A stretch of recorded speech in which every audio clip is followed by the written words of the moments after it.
ಮುನಿದು ದುರ್ಯೋಧನನು ದುಶ್ಯಾಸನನು ಕೆಳದರ ಮನೆಯೊಳಾಲೋಚನೆಯ ಮಾಡಿದರು ಒಂದು ಸೌಬಲ ಕರ್ಣರೊಡಗೂಡಿ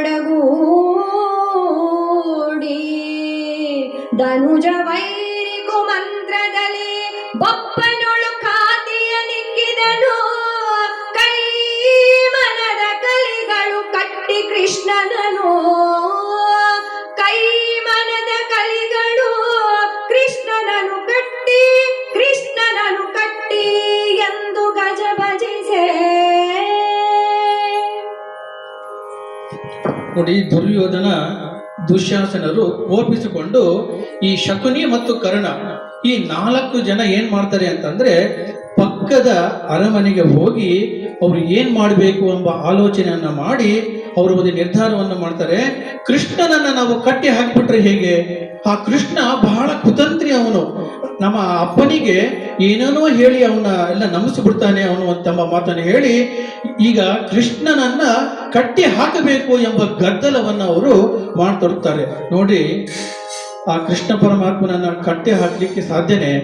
ನೋಡಿ, ನೊಣಕ್ಕೆ ತಲೆಯ ಮೇಲೆ ವಿಷಯ ಇರುತ್ತದೆ, ಹಾವಿಗೆ ಹೆಡೆಯಲ್ಲಿ ವಿಷಯ ಇರುತ್ತದೆ, ಹಲ್ಲಿನಲ್ಲಿ ವಿಷಯ ಇರುತ್ತದೆ, ಚೇಳಿಗೆ ಕೊಂಡಿಯಲ್ಲಿ ವಿಷಯ ಇರುತ್ತದೆ, ಎಮ್ಮೆಗೆ ಕೋಡಿನಲ್ಲಿ ವಿಷಯ ಇರುತ್ತದೆ. ಆದರೆ ಇಂತಹ ದುರಾತ್ಮರಿಗೆ ಮೈಯೆಲ್ಲ ವಿಷಯ ಇರ್ತದೆ. ಇಂಥ ಮಾತನ್ನ ಕೇಳಿಸಿಕೊಂಡಿರ್ತಕ್ಕಂತಹ ಕೃಷ್ಣನ ಪಕ್ಷದವರಾಗಿರ್ತಕ್ಕಂತಹ ಕೃತವರ್ಮ ಮತ್ತು ಸಾತ್ಯಕಿ ಈ ಮಾತನ್ನ ಕೇಳಿಸ್ಕೊಂಡು ಅವ್ರು ಹೇಳ್ತಾರೆ, ಏನು ಕೌರವ, ನಮ್ಮ ಕೃಷ್ಣನನ್ನೇ ನೀವು ಕಟ್ಟಿ ಹಾಕ್ತಕ್ಕಂತ ನೀವು ಸಾಹಸವನ್ನು ಮಾಡ್ತಿದ್ದೀರಾ? ನೋಡಿ, ನಾವು ನಿಮ್ಮ ನೊರೆ ಹರಿಸಿ ನೆತ್ತರನ್ನ ಕೊಯ್ದು ರಕ್ತವನ್ನೇ ನಾವು ನಿಮಗೆ ಹರಿಸಿ ಬಿಡ್ತೀವಿ ಎಂಬ ಮಾತನ್ನು ಹೇಳ್ತಾರೆ. ಆಗ ಕೃಷ್ಣ ಎದ್ದು ನಿಂತು ಹೇಳ್ತಾನೆ, ಸಮಾಧಾನ, ಎಲ್ಲವೂ ಸಮಾಧಾನ ಮಾಡಿಕೊಡ್ರಿ, ನಿಧಾನವೇ ಸಮಾಧಾನ ಎಂಬ ಮಾತನ್ನ ಕೃಷ್ಣ ಹೇಳ್ತಿದ್ದಾನೆ. ಆಗ ಭೀಷ್ಮಾಚಾರ್ಯನಿಗೆ ಕೃಷ್ಣ ಹೇಳ್ತಿದ್ದಾನೆ, ನೋಡು ಭೀಷ್ಮಾಚಾರ್ಯ, ದುರ್ಯೋಧನ ತುಂಬಾ ಹಾರಾಡ್ತಾ ಇದ್ದಾನೆ, ಅವನನ್ನೇ ನೀನು ಸ್ವಲ್ಪ ವಿಚಾರಿಸಿ ಆ ದುರ್ಯೋಧನಿಗೆ ನೀನು ಬುದ್ಧಿ ಹೇಳಪ್ಪ ಎಂಬ ಮಾತನ್ನ ಕೃಷ್ಣ ಭೀಷ್ಮನಿಗೆ ಹೇಳ್ತಾ